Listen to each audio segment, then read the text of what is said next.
Hello, I'm Amelia, and today I'm showing you how easy it is to install a GROHE QuickFix kitchen faucet using GROHE Start as an example here. It sounds complicated, but it's not. An important note beforehand, this installation also applies to many other models, even if your model looks completely different.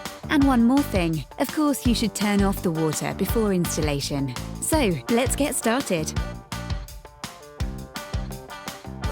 First, let's check what's in the box.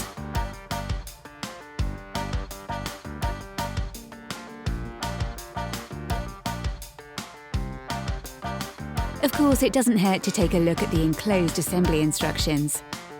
Using the QR code, you'll find further important information and eventually the installation video. To install your new faucet, all you need is an adjustable spanner or a matching spanner. Let's get started then.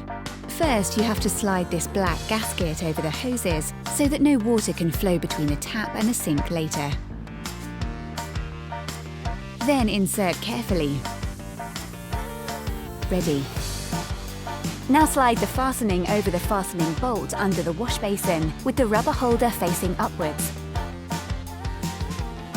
Then simply hand tighten until the faucet no longer twists on the wash basin. Next, it's the flexible connection hoses turn.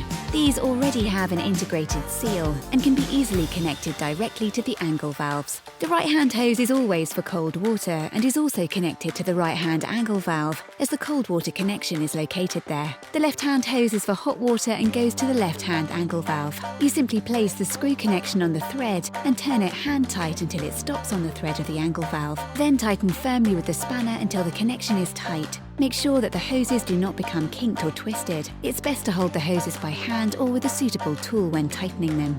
Super! Is the water flowing? Now slowly open the angle valves and check that everything is tight. Here's a little tip. First turn the angle valves all the way to the left and then back again a half or quarter turn.